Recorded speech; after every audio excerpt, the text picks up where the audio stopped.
It's a pleasure to have you back, sir. It's an honor.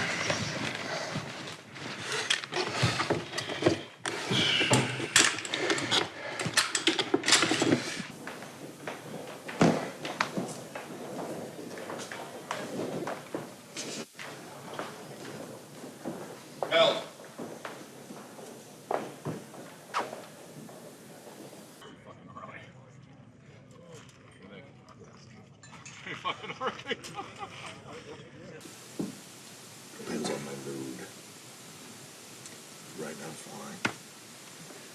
It's pretty good. This is the entire theater. We've recce'd every security measure in the district.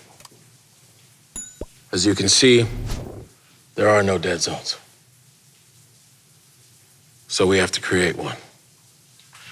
There are 127 cameras fed into central security right here at this kiosk. Goes down.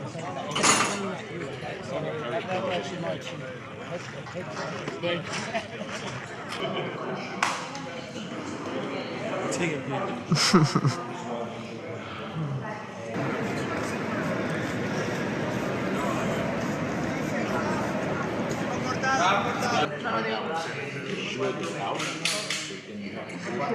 Now think of this.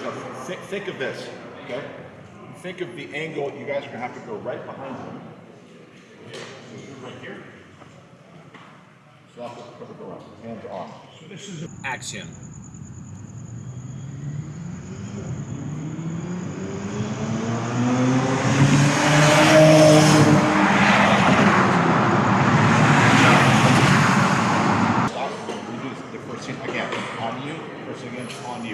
Then the next one. You go right to left. You go left to right on every single.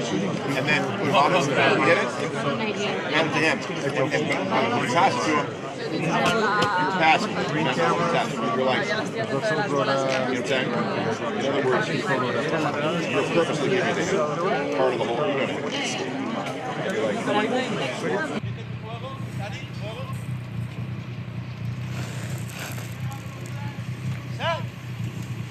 Good.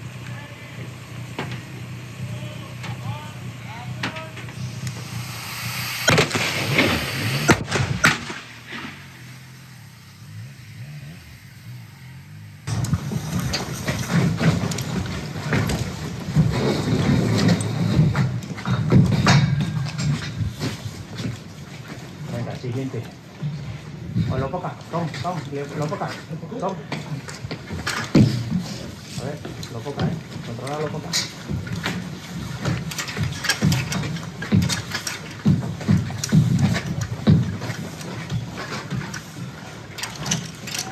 Vamos, Leal, vamos.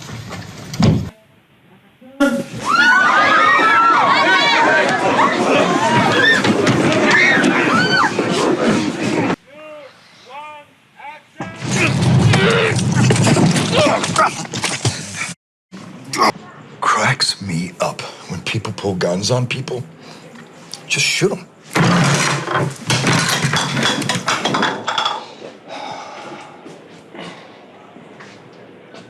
You're not a killer. I am. You pull guns on people. Why don't you shoot them?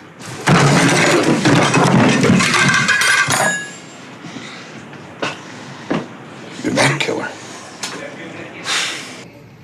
As difficult as that may sound, so we are. Use these scent.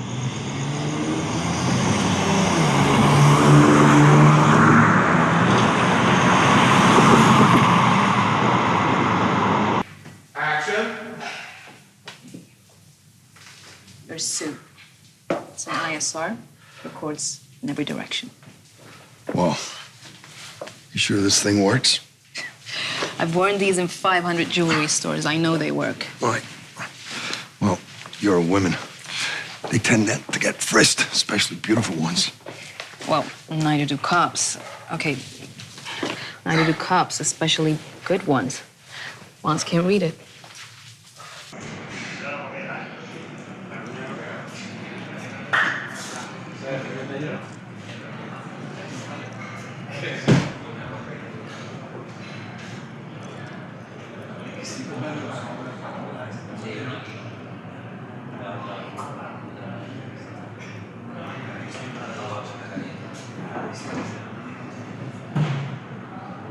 Guapo, eso, tío, si mola mucho más así.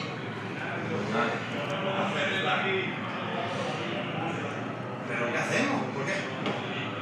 Muchísimo guapo. Action.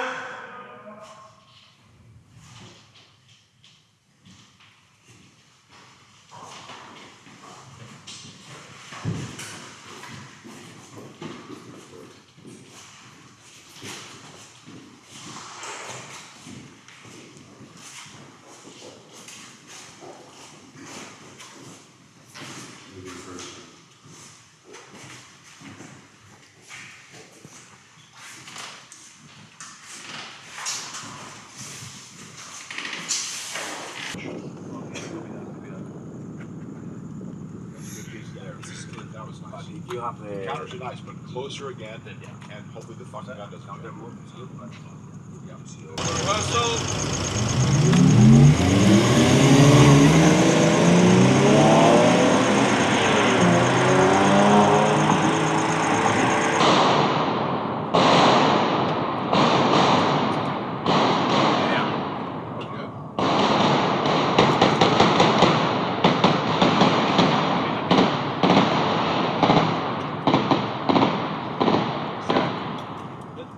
Yeah, that was good. Do you see that back?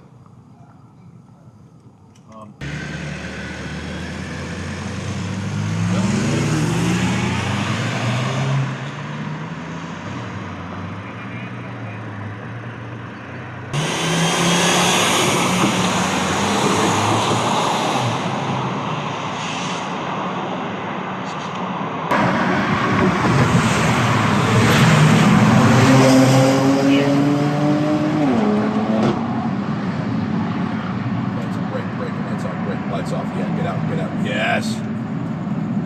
Fire.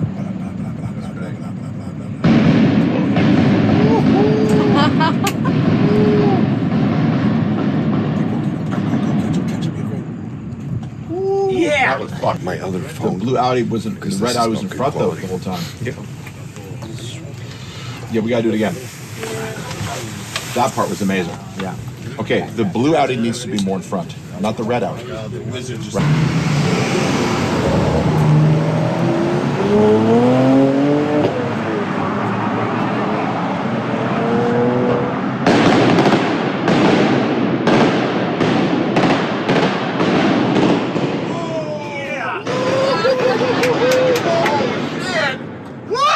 That was fucking bananas. Yeah. Oh, shit. Fucking banana. Shoot, shoot. That was great. Fucking hell.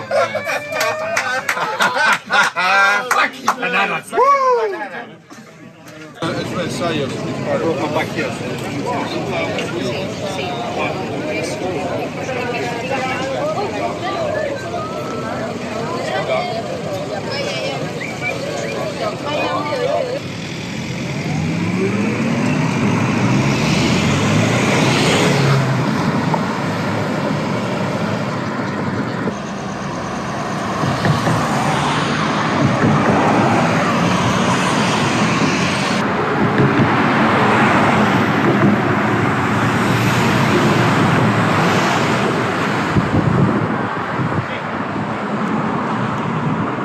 Boom, boom, boom, boom, boom, boom. Boom, boom, boom. Very good, very good.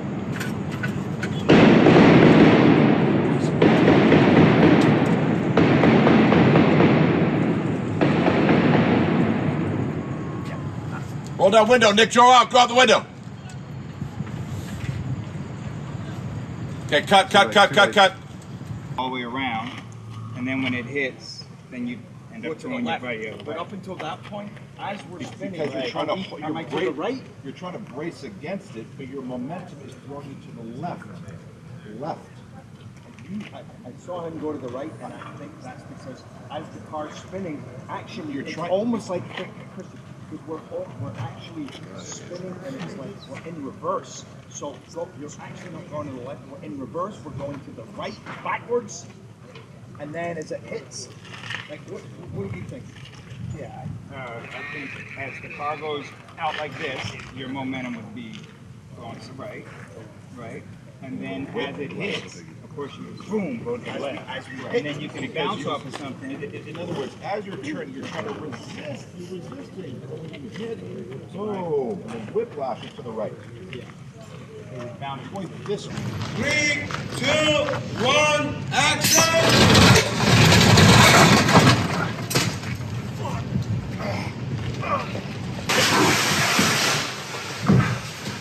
Going red for 60. Going red for 60. Go.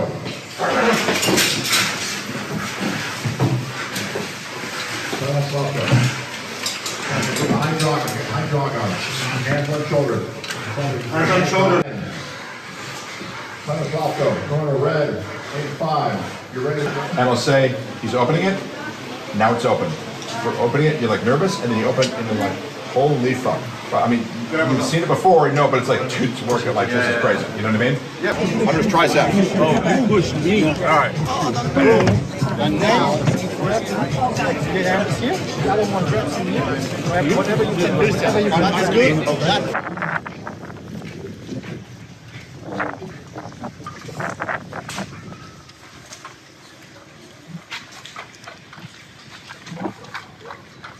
That's 3, 2, 1, throw.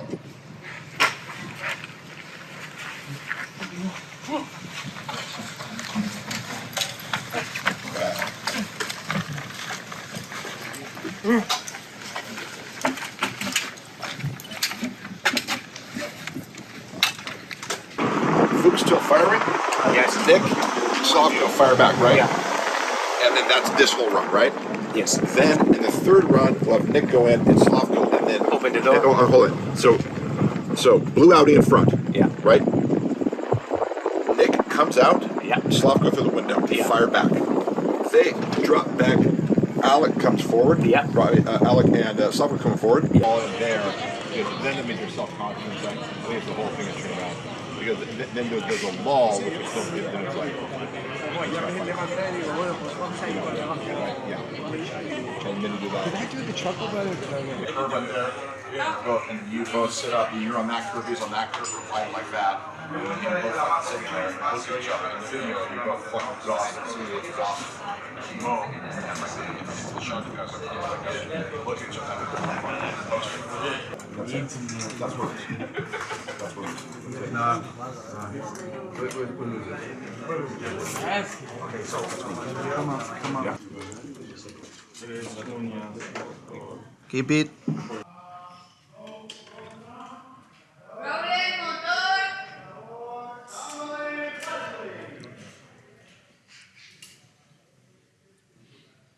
Copy that.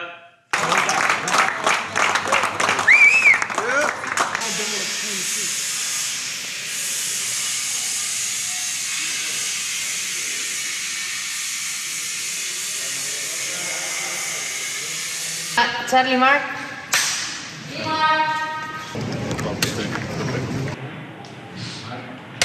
Charlie Mark.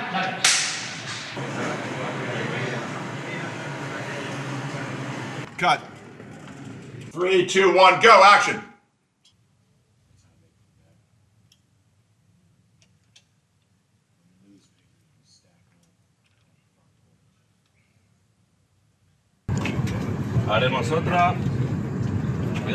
Should we keep Terry?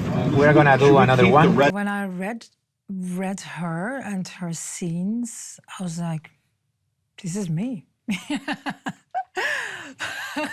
Not like this is me in real life, but this is the force I know. She's a badass woman. She knows what she wants. She comes from, she comes from very far. She has been working very hard to get here. She knows what she wants, and she's badass. She is not afraid of anyone, anything. Yeah, she's courageous. And also, not because she wants to make money, she's not afraid to bend the rules.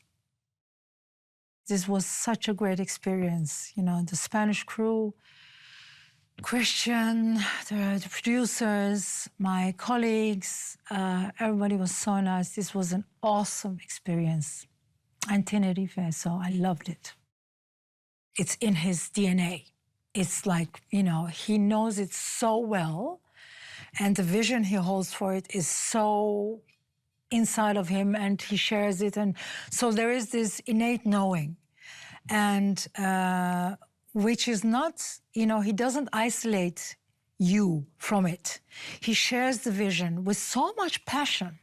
I was really inspired by Christian because, you know, people can be great directors, but I value people of how they are outside the set, you know, then you know people.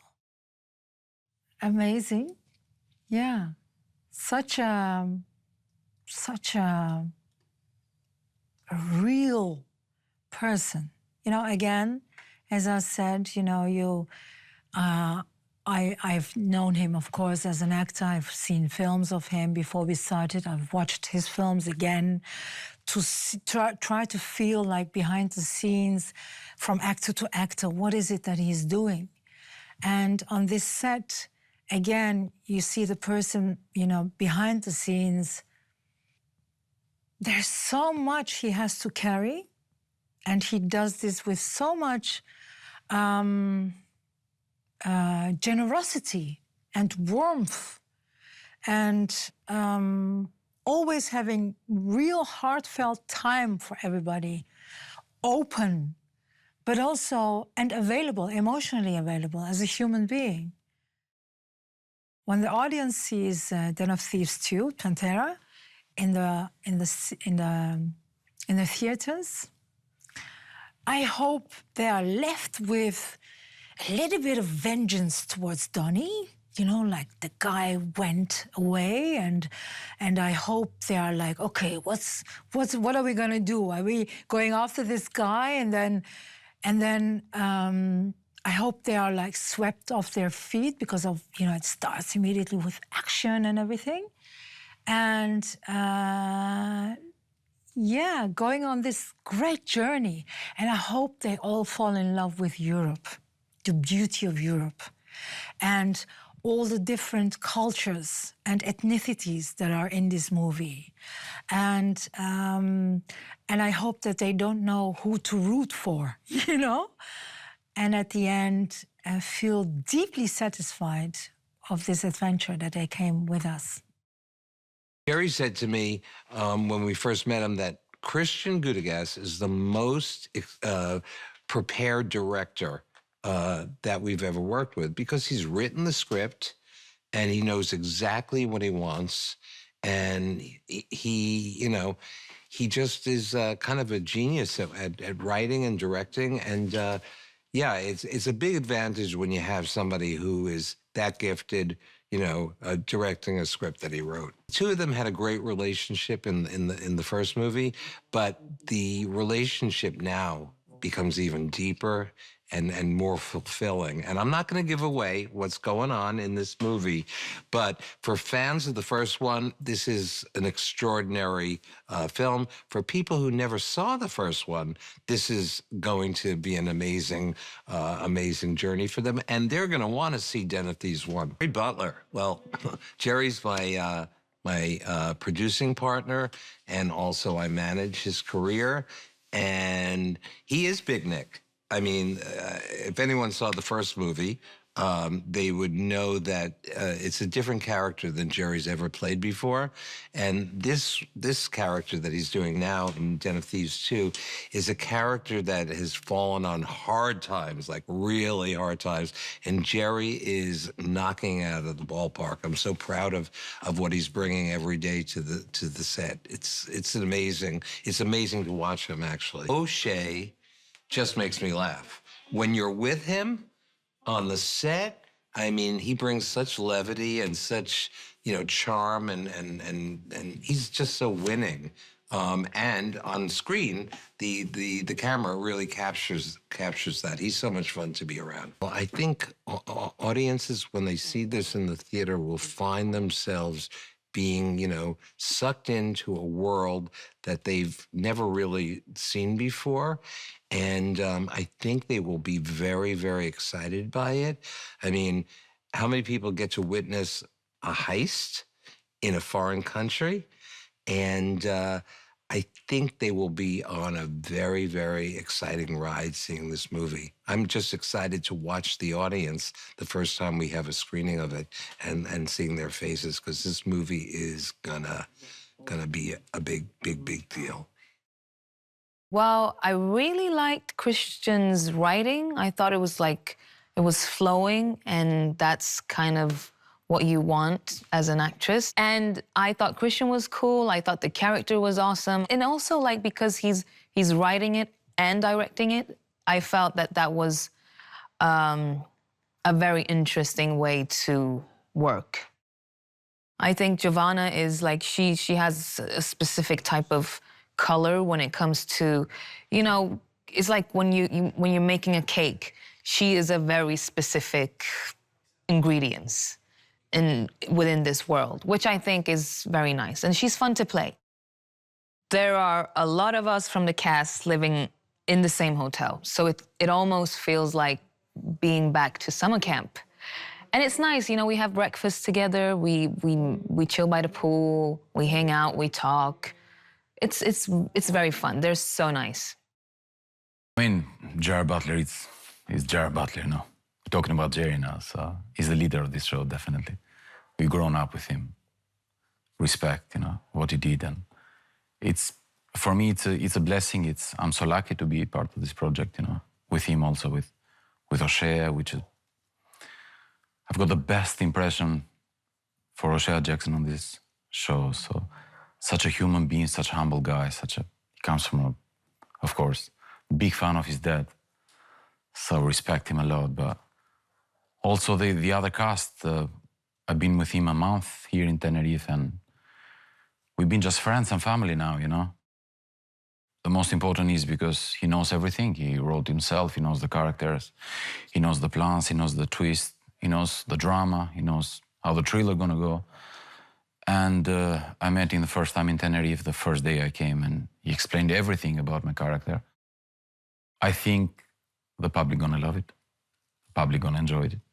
And we're gonna see another action movie, a thriller. Obviously, with Gerard and 𝗗𝗟, two very different personalities. Both are, you know, great to work with.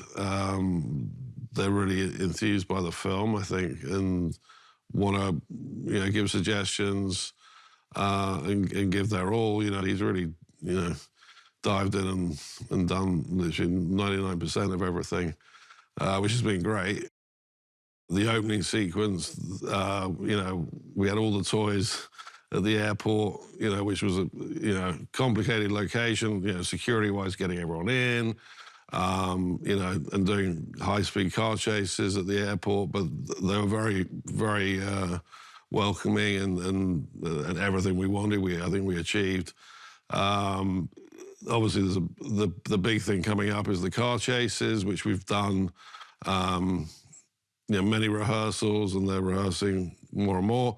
I have to give a shout out to Porsche, who have been amazing partners. You know, they sent us 6 cars, and, you know, Owen from Porsche has been instrumental in just supporting the production, like, unbelievably, you know. But we've actually built biscuit rig and pods on top, and actually, they believe that's actually the first time a pod has actually been built on an electric vehicle for a movie.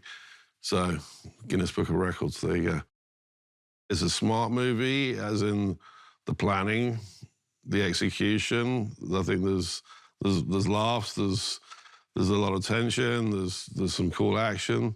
Yeah, and I think audiences will engage in it, and everyone likes, you know, the twists and the turns of the plot, and you know, and the ending. It's a cool ending, and then what happens next? You know, what happens to Nick? My first impression of the script when I read it was, you know, here goes Christian again. Christian is about to throw me in the ocean. Christian is about to make me get in high-speed chases, but we got to go bigger and better. Everyone really loved the first film, and yeah, it's hard to top a home run. So you know, you have to step it up in more ways than one, and I could feel that was the pressure Christian put on himself just from reading it. I really feel like Donnie, in this one, you kind of start to see who he really is, and even then, it's still just the surface. In the first Den of Thieves, he's kind of just the guy in the background because, you know, he's the mastermind behind everything. So he doesn't want to make waves. He doesn't want to stand out. But yeah, Donnie is now in his own element. He's calling the shots. He knows what he brings to the table, and he realizes what a major asset he is. And, you know, Donnie can do it without you, but you can't do it without Donnie. You know, me and Christian, we always hit it off. We both kind of have the same energy as far as things that we like, we can make you love. And Christian, he can sell water to a drowning man. This dude is like, he can hype me up for about anything. But I know that Den of Thieves is his baby, you know, and when you have somebody as passionate as Christian and the attention to detail that he's going to give because he loves Den of Thieves, you know you're in good hands. It's great to see Gerard, during the first Den of Thieves, Christian kept the outlaws and the regulators separate. So it wasn't a lot of, you know, hanging out between cops and robbers. So I didn't really get a chance to pick his brain or you know, kind of really kick it in the first film. So this go around, we talk a whole lot more. He's my neighbor, so I'm seeing him every day. But Gerard is a cool dude. He definitely has the experience with action movies. I mean, every damn thing he does is an action movie. So he's well versed in the genre. And yeah, been picking his brain, you know, getting tips, getting, you know, pats on the back when I deserve it, which is all the time. And yeah, it's been a great ride. My man Jerry. I want people to be on another, you know, adrenaline-fueled thrill ride like they did in the first one. You know that there's going to be some mind games being played. You always have to stay on your toes when it comes to Den of Thieves. And yeah, just have a good time. So you have to stay locked in. And yeah, just enjoy yourself at the movies. It's so smart, it's so elevated. And yet he still, as a writer, has this way of keeping things, you know, gritty and real and grounded. I mean, that's the idea, really, you know, is where is Nick going? Where's Donnie going? Can they trust each other?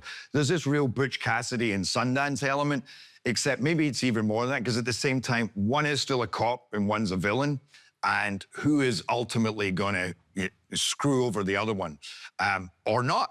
You know, you never quite know which way it's going to go, and that's a fascinating thing to play, and that's the thing that I was saying is very tricky, because we're not just dealing with the technicalities of this story. We're also talking about these two characters who are starting to bond surprisingly. I couldn't speak more highly about this island and its people and the crew and their work ethic. This island is one of the most beautiful places that I've ever been, and it just took me by surprise.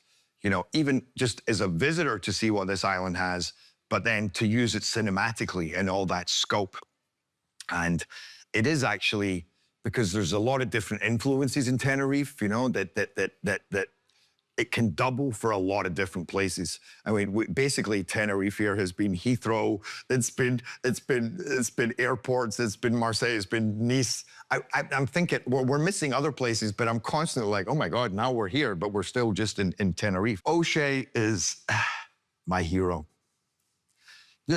There's nobody like O'Shea Jackson. There really isn't, in terms of his mind, where that mind goes, you know, you're just constantly like, because sometimes he says that to me, dude, what do you want? Like, what are you thinking? And I'm like, and that's coming from O'Shea Jackson, who has these streams of, he's a genius. He's like a savant, you know, he's so intelligent and unusual in his thought process.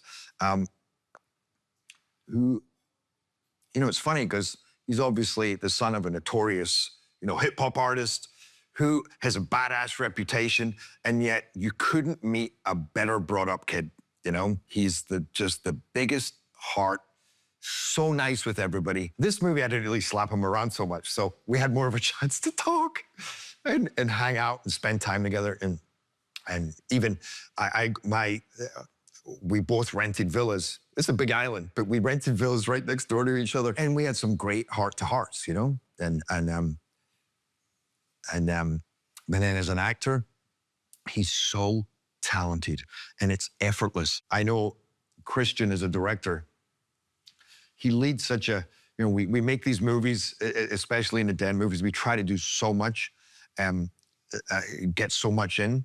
So there's a lot going on, and yet the energy is always really great because Christian's not a guy that loses his temper. He loves his actors. You know, he gets stressed out, as does everybody, but not with other people. He just gets stressed because he wants the day to be, you know, us to get through everything. He wants everything he has in that script in there. But that you know, that trickles down through everybody, you know. And for me as well as the lead actor, I always try and be nice with everybody. So when you got me and Christian and then O'Shea, you know, when that's your three guys on set, it's really, you know, it helps create a nice, fun atmosphere, you know, and also letting people know that their work is appreciated and we know how hard they are working to get this done. This was a tricky one because there was so much maneuvering of guns inside a Porsche, which, much as it's a beautiful car, it wasn't designed for you know, full-length guns, reloading. And then the tricky thing in this was a lot of the time we were firing backwards, so it was tricky. And it was, I'm not gonna lie, scary. You know, the stuff, it's a huge car chase sequence. It's fantastic. And there's various cars involved and swinging around each other and guys jumping out, firing, jumping back in, reloading, firing, getting hit, almost getting hit, hitting them hitting us. Things smashing up the whole time, so you're constantly being covered in glass and bits of metal or bullets. It was full on. This movie really brings the whole gambit of both what is super joyous and what is super tough and what is everything in between. And I think that I had a blast doing the action stuff, but a lot of that was just really like hot and sweaty and what we were doing, a lot of those times guerrilla filmmaking, that's my favorite, when you don't have a chance to think, you just go and you're filming fast and you're getting everybody's truthful reactions. I loved that, except for, I say, the struggle it was in this heat. I think that in this movie, and because what this movie does bring is a lot of fun action. It's really a kind of thinking man's heist movie. It's like I say, it's very savvy and elevated kind of writing. But it also brings a lot of personality. And so I would say that I think that the performance-based scenes of just guys getting to know each other, they were great. And that's what I'm excited about for this movie, because it works on, or it offers a lot of color and ticks a lot of boxes in terms of a movie with drama, that's a thriller, that's a comedy, that's action, and that's as I say, very, very kind of smart and involved and specific and how it explains how this world works. I think that the first movie, you know, it kind of had a heat flavor, but maybe at times even more kind of socially, economically involved, you know, that kind of, I love that part of it, but it definitely had a heavier element. And I think that this movie is like, okay, we served our time there. Now let's take this and have fun. And as I say, let's go to that Butch Cassidy and Sundance element, Butch Cassidy and the Sundance Kid element, but let's take it to Europe and let's see, what if Nick did catch up with Donnie Donnie thinks he's screwed, but then Nick goes, it's not what you think, you know? And then the whole movie opens up into something else. You know, the two of these guys actually in cahoots with a whole new gang themselves who are fascinating in their own right. So it has a kind of a sexier, cool European vibe to it. And like I said, it's like if the first Dan took a holiday and had a pina colada, you know, but not belying its roots of gritty, kind of it stays grounded and real, even in all the action. It just feels very authentic, right? So it's a very specific tone that it has to it, and yet it has the ability to kind of have fun with it as well, and characters that I think you can really get involved with and grow to kind of have fun with and care about. A story that's fascinating and gets more and more exciting as the time goes on, and the twists and turns, which has become, I think, a hallmark of, you know, hopefully will continue to be a hallmark of the Den of Thieves franchise. So yeah, on Den 1, I kept the gangsters and the cops separate, and we did separate training, and I would go hang out with the gangsters one night, go to dinner with them, and go training, go shooting, and the next day I'd go hang out with the cops, the regulators, you know, Gerard and all those guys. We kept them separate, specifically to sort of build up that kind of natural sort of competitiveness and animosity, and that carried through on the set and actually worked perfectly. But this film was a different deal. Because really of course, ostensibly the movie's about diamond thieves and diamond heists and gangsters in Europe, and that's the setting. But really, at its heart and at its core, the film is sort of it's a buddy movie. It's a love story between two guys, between a cop, Nick, and a thief, Donnie, former adversaries who now sort of kind of learn to love each other. A lot of the actors had to learn French or learn English or a little bit of Serbian, but 𝗗𝗟, Donnie, definitely had the most difficult task. He had to learn Serbian, French, then he had to play his cover Jean-Jacques Diallo, who is from the Ivory Coast, so French-speaking Africa. And then when we started doing it, I'm like, I mean, he just crushed it, he nailed it. So he was just really, really impressive. He's just incredibly gifted. He's such a brilliant guy, such a sweet guy, but he's brilliant. He's incredibly talented, and his performance was just unreal. Fighters have a look and an energy that you simply can't fake. And in the kind of films that I make that are in the worlds of crime and gangsters, the reality of those worlds, they are tough, tough worlds. And these guys, these actors in this film, and even in Den 1, are representative of that. You can't fake that shit. And a lot of them are actually very, very talented at it. So Rieke Verhoeven is one. Michael Bisping was also in it. And they're all great guys, very bright, and they all really have sort of fallen in love with the whole acting game. I wrote in the script specifically the Porsche Taycan as the car in the script before I had any idea Porsche was going to be involved, knowing that, of course, they probably won't be involved and may become an Audi or a Peugeot or who knows, or Renault, whatever. Two things about the sequence. I wanted to be tactically spot on, meaning there is a very specific way to fight a gunfight from vehicle to vehicle. So I wanted to show that. So I worked with my advisor, 𝗗𝗟𝗏𝗏 as to the specifics of vehicle-to-vehicle gun battle and what that looks like and what one does, how it differs from, you know, CQB or whatever. So scripted that and then put in the Porsche Taycan because of the specifics of the road. Again, all the roads as written were based on real roads that I drove, and it is the first electric car chase ever. And also the rigs they built for us, from the biscuit rig to the pod, have never been done before on the electric cars. So the end result, I think, is going to be pretty spectacular. You know, it takes so many people to make a movie that, you know, you need partners, you know, and Tucker and I started this business together virtually. Been working together for, God, what now, 25 years, something like that? I mean, crazy. You know, he's my brother, you know, and he's been just incredibly supportive. And he and I, you know, we held the torch in this forever from the very beginning. He and I knew from the very beginning this was going to be a hit. We know that there's a franchise, and he and I, we pushed this through, you know, and we made it happen. We never gave up. And that's because of our belief in it, you know, and our belief in both this movie and then the franchise. And so he's been fundamental in it all, as a producer and now also as a financier. So our partnership is, you know, it's just it's one that will last, I think, for the rest of our careers.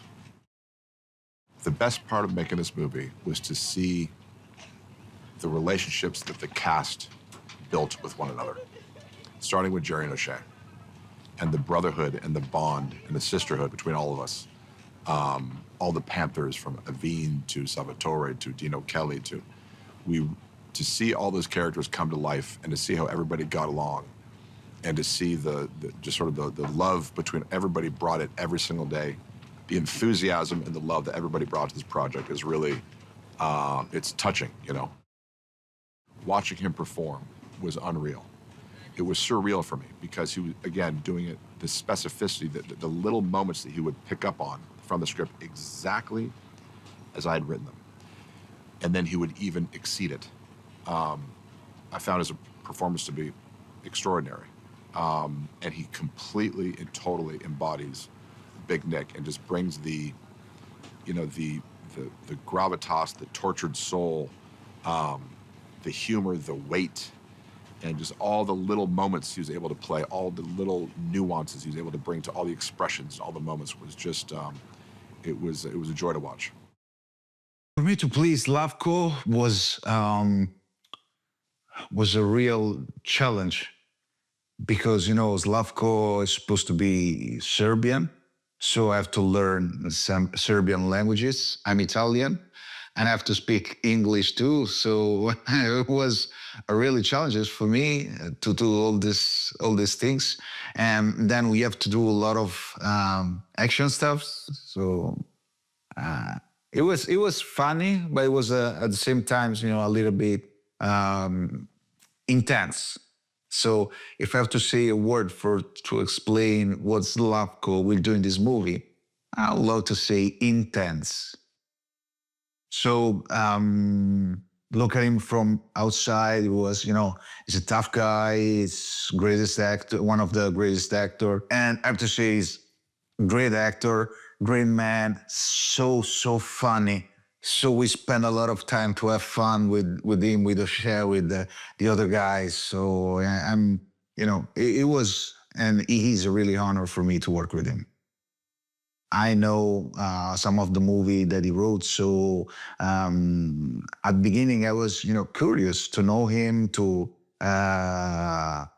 understand his mind, understand how it's gonna be the work with him, and I have to say that it's fantastic because it's not just a director, because he can direct, you know, the scene, the set in a very good way. He's always in a good mood. He always give you help in everything, you know.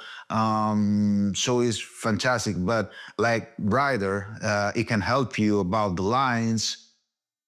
I think I loved every single moment on this set because, you know, it's always,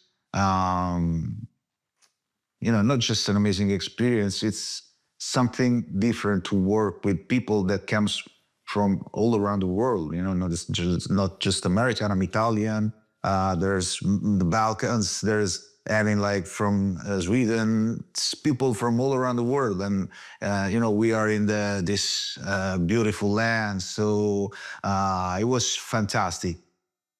I think the audience will love, if they loved for sure the first movie, they will love this one more and more because it's not just the first movie. There's something that makes a lot of mix of power, love, action, you know, feelings, emotions. So I think they will love it more and more and more. In Den of Thieves 1, Nick is the law. So he is 100% focused on putting Donnie behind bars. In Den of Thieves 2, Nick actually joins Donnie. As we see at the end of Den of Thieves 1, Nick's life is in shambles. He's getting a divorce. He's fired, basically, off the police force or suspended off the police force. And he catches a news report about this big diamond heist and realizes that it's most likely Donnie who's doing this. And instead of flying to Europe to arrest Donnie, he decides at some point in time that if you can't beat him, join him. And so the relationship in Den of Thieves to Pantera is much more a buddy film between Donnie and Nick. It really is. They have a really funny banter and relationship back and forth. But you also don't quite trust that you're on solid ground through the movie, either on Donnie's side or on Nick's side, and we have lots of surprises and twists and turns. Christian is a stickler for accuracy, and so every detail of this movie is really, really thoroughly researched, and I think we portrayed everything with a real specificity. And people who know the world and who know the diamond world and cops and, you know, kind of experts in the field will absolutely appreciate that and recognize it, as they did with the first Den of Thieves. We were blessed, really, to find such amazing talent in this movie. All of our actors, I mean, literally there's not a weak link. And I find myself saying that a lot on movies, but it's true. We were just blessed to have amazing talent in the movie. And part of the challenge was, how do we find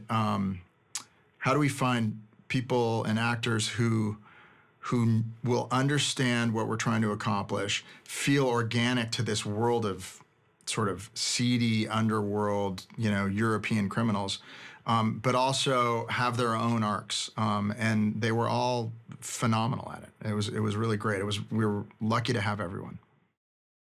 We got lucky. We had a great crew. I mean, you know, they all work really, really, really hard. They're proud of what they do. And they take it very, very seriously, you know, and it's not an easy task. We had a lot of action, a lot of big set pieces. We had small, intimate scenes and big car chases, and and the camera was always seeing lots of things in the background. So we have a big visual effects department in the film as well. So, you know, everybody worked phenomenally well together in concert with each other. People got along. We won the Porsche lottery. In pre-production, we had really a huge task to find the cars for the bad guys and the good guys, and the cars that would work and play in our final shootout, car chase and shootout. And cars are expensive, and these ones needed to go really, really fast and look really, really cool. Porsche came to our rescue. They literally had designed the cars. There were 5 Porsches in the film. Several of which are on camera, some of which were support, but you know, they were about to destroy all 5 because they were built for another project pre-COVID, and that project went away, and it was a day or 2 before they were going to be destroyed, and our product placement people, Adam and Kat Stone, called Porsche, and by coincidence, they said, well, we just happen to have 5 brand new, perfectly tailored to shoot your movie Porsches available. So we definitely won the lottery with regard to that. The thing that they did that was so innovative and cool is as we all know today, all of these cars are computerized. They're driving computers, and what we had to do from a logistics standpoint and to shoot this the right way was we had to build a pod. And so we took literally all of the wiring out of the Hero Porsche and wired it up to a pod on top of the Porsche where the driver sat and drove the car. So our actors could act in the car as if they were driving, but the pod was actually responsible for the driving. But it might sound, oh, you just take all the wires and put them up. That might sound easy. It was a phenomenal task, and I think has never been done before on a film. We're the first film, I believe, to have these electric Porsches. Important distinction: electric Porsches playing on screen. I'm hoping that the audience experiences the truth of this story, the specificity and realness of these characters, but has a lot of fun on the journey. The movie is a ton of fun. It's really fun to watch really smart bad guys outsmarting really smart good guys, and then figuring out that some of the good guys are actually bad guys and vice versa. There's a lot of thinking that's involved in this film, a lot of twists and turns. It's a roller coaster. It's a lot of fun. Thanks for watching. Make sure to like and comment on the video if you enjoyed it. Subscribe to the channel and hit the notification bell to be notified when new videos are released.